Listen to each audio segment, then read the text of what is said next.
Good morning students. Part semester 2 के लिए class है।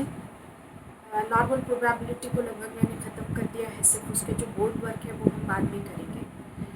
ये मैं बार बार कह रही हूँ, और जब एक बार मैं बोर्ड पे आ जाऊँगी उसके बाद से आप लोगों के सारे न्यूमेरिकल्स और जो भी उसमें कन्फ्यूज़न है उनको, एक चीज़ है कि आप लोगों की तरफ से ना क्वेश्चंस आ रहे हैं और ना ही आप लोग किसी तरह का हमसे क्वेरी कर रहे हैं, कोई क्वेश्चन नहीं आ रहा है।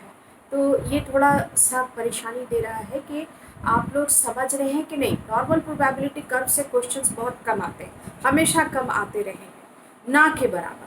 लेकिन मैंने उसको सबसे पहले ख़त्म कर दिया, उसका जो भी है लिटरल पार्ट, उसके एप्लीकेशन अभी बचे हुए हैं, उसको मैं बाद में करूँगी। आज का स्क्वायर, क्योंकि कल मैं आप लोगों को न्यूमेरिकल्स यानी अगले क्वेश्चन में, अगले क्लास में आपको न्यूमेरिकल्स ऑफ का स्क्वायर में पढ़ाने वाली हूँ, और उसी में नॉर्मल प्रोबेबिलिटी का जो फार्मूला है उसको मैं एक्सप्लेन करूँगी। Let me start. Please respond करिए कि कैसा समझ में आ रहा है आपको कि नहीं आ रहा है।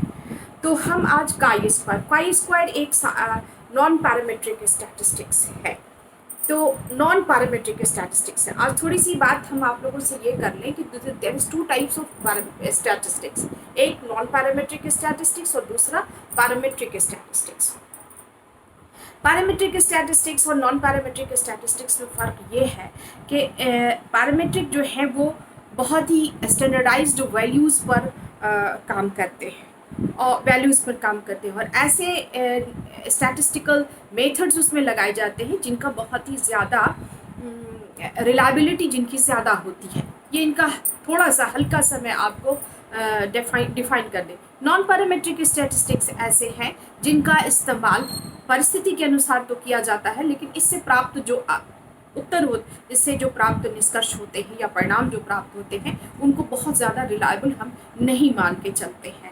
लेकिन दोनों तरह के स्टैटिस्टिक्स, पैरामीट्रिक हो या नॉन पैरामीट्रिक हो, दोनों ही इम्पॉर्टेंट है, क्योंकि ऐसे परिस्थिति विशेष में जिसकी ज़रूरत होती है उसको हम एप्लीकेशन में लाते हैं, उसको हम इस्तेमाल में लाते हैं। ये तो नॉन पैरामीट्रिक एंड पैरामीट्रिक की बात हुई। ये बहुत सारे उसके दोनों के ये हैं, अगर फुल क्वेश्चन उस पर लिखना होगा तो मैं आपको बाद में बताऊंगी। लेट मी स्टार्ट कि काई स्क्वायर पर हम लोग बात करते हैं। काई स्क्वायर सर्वप्रथम अब आप लिखने का की बात है इसमें, तो हेलमट 1875 में काई स्क्वायर टेस्ट का प्रतिपादन किया गया। हेलमट ने किया सर्वप्रथम 1875 ईस्वी में। इसका थोड़ा सा इसको ऐसे कर लें, तो प्रतिपादन किया गया, और परंतु 1900 में कार्ल पियर्सन ने इसे स्वतंत्र रूप से डेवलप किया। कार्ल पियर्सन ने, वैसे ये हेलमट ने 1875 ईस्वी में ही इसकी नींव रखी थी, लेकिन इसको पियर्सन ने 1900 ईस्वी में फिर से नए ढंग से इसको रूप दिया और उसका इस्तेमाल डेवलप किया। और पियर्सन का उद्देश्य था कि ऑब्जर्व्ड फेनोमेना, लिसन प्रॉपरली, सुनिए आप इस वीडियो को, ऑब्जर्व्ड फेनोमेना तथा थ्योरी बेस्ड एक्सपेक्टेड फेनोमेना जो की व्याख्या करना। काई स्क्वायर ग्रीक अक्षर x का स्क्वायर लिखते हैं, ये शेप देखिए, और ऐसे मैं जब बोर्ड का इस्तेमाल करूँगी तो आपको बताऊँगी।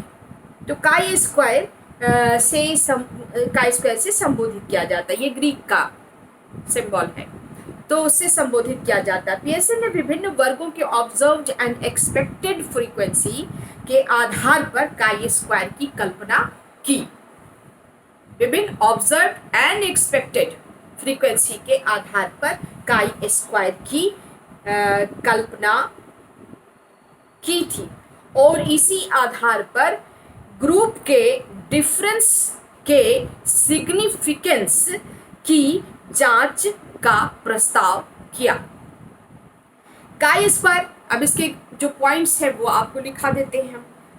काई स्क्वायर ऑब्जर्व्ड फ्रीक्वेंसी तथा एक्सपेक्टेड फ्रीक्वेंसी के बीच पाए जाने वाले डिफरेंस के स्क्वायर को एक्सपेक्टेड फ्रीक्वेंसी से विभाजित करने से प्राप्त होता है।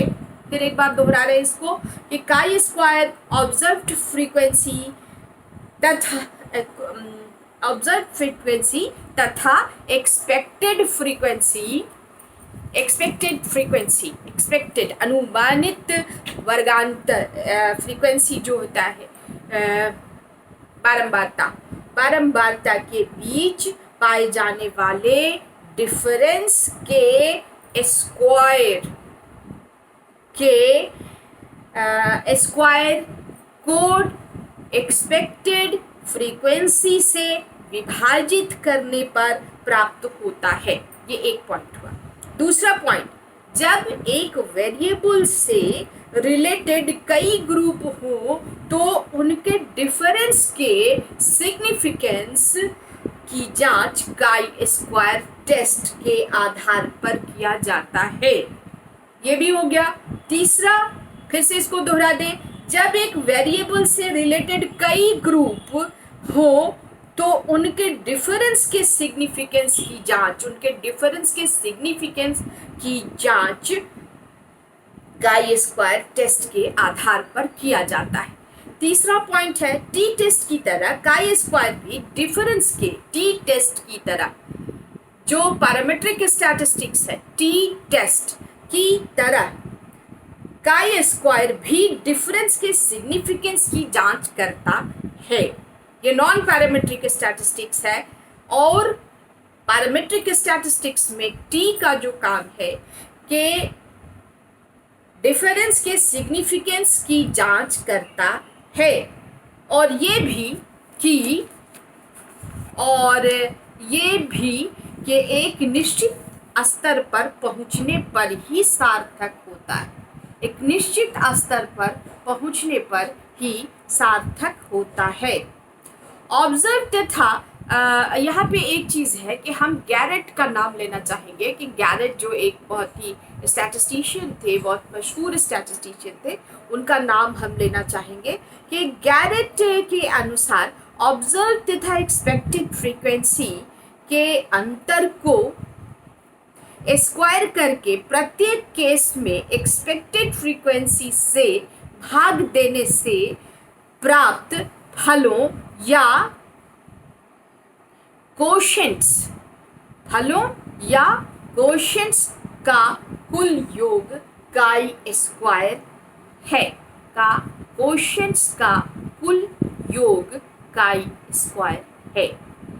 फिर से इसको पढ़ते हैं कि गैरेट के अनुसार ऑब्जर्व्ड एंड एक्सपेक्टेड फ्रीक्वेंसी के अंतर को स्क्वायर करके प्रत्येक केस में एक्सपेक्टेड फ्रीक्वेंसी से भाग देने से प्राप्त फलों या कोशेंट्स का कुल योग ही काई स्क्वायर है।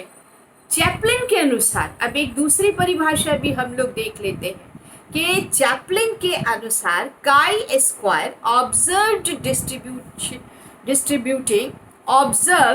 डिस्ट्रीब्यूशन एंड एक्सपेक्टेड डिस्ट्रीब्यूशन के बीच सिग्निफिकेंस ऑफ डिफरेंस निर्धारित करने की एक स्टैटिस्टिकल विधि है। किसने कहा? चैपलिन ने कहा। क्या कहा? कि काई स्क्वायर ऑब्जर्व्ड डिस्ट्रीब्यूशन और एक्सपेक्टेड डिस्ट्रीब्यूशन के बीच सिग्निफिकेंस ऑफ डिफरेंस निर्धारित करने की एक स्टैटिस्टिकल विधि है। दूसरा, जो प्रमाणित करता है, इसके आगे उन्होंने कहा कि जो प्रमाणित करता है कि डिफरेंस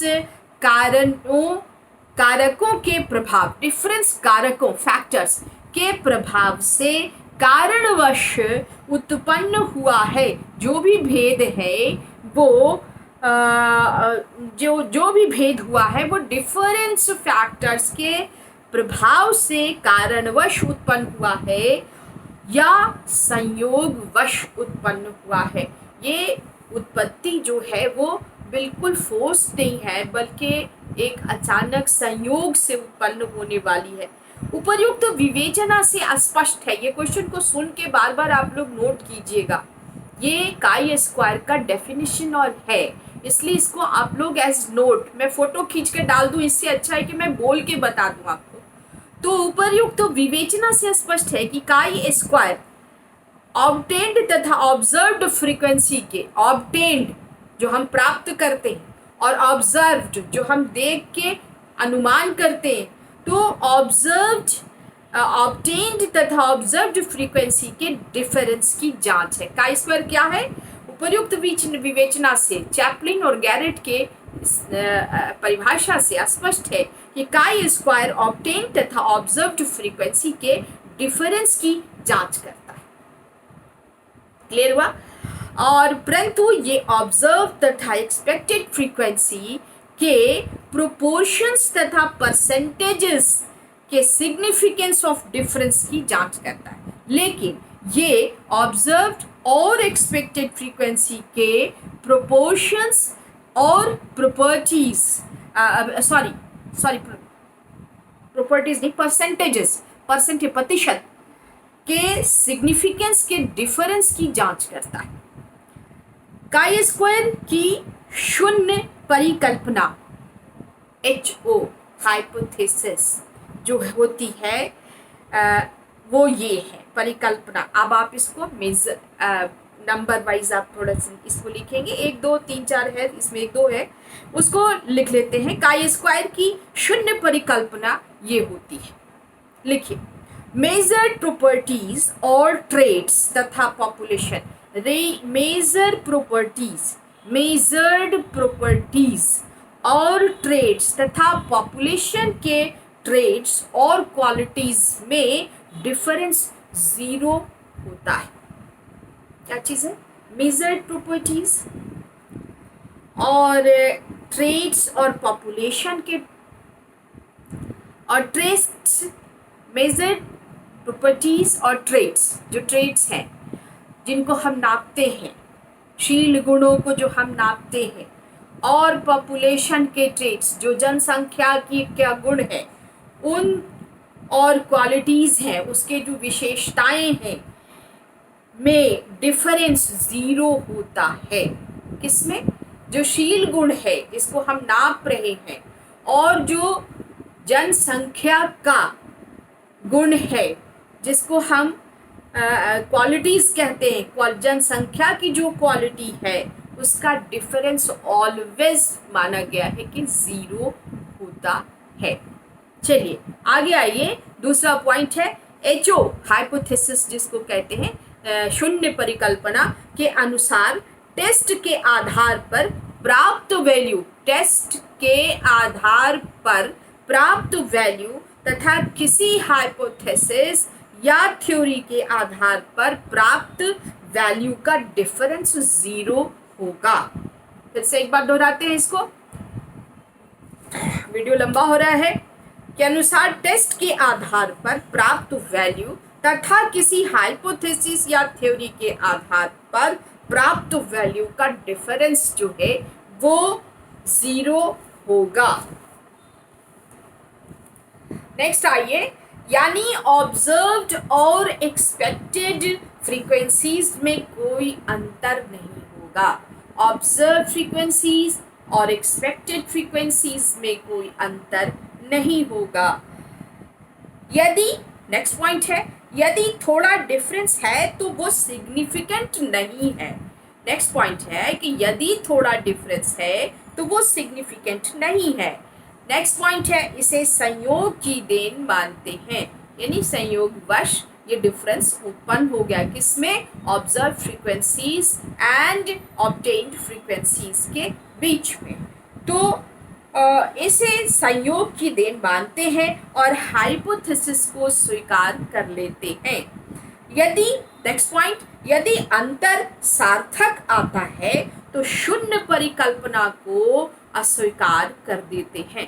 यदि, फिर से सुनिए, यदि अंतर, डिफरेंस सिग्निफिकेंट आता है तो शून्य परिकल्पना को अस्वीकार कर देते हैं।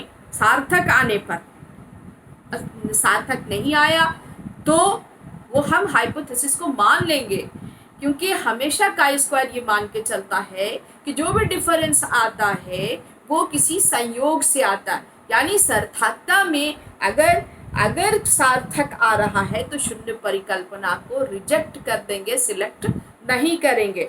काई स्क्वायर की फ्रीक्वेंसीज कोई नहीं, टेक्स्ट है, काई स्क्वायर की फ्रीक्वेंसीज कोई नहीं बल्कि प्रोपोर्शन और परसेंटेज। मैंने पिछले पॉइंट में भी आपको कहा कि प्रोपोर्शंस एंड परसेंटेजेस को भी मापा जाता है। दैट क्लियर है।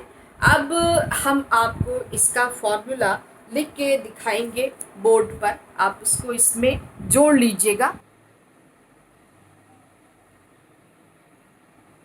हेलो फ्रेंड्स, सॉरी हम आपको फॉर्मूला नहीं दिखा पा रहे हैं क्योंकि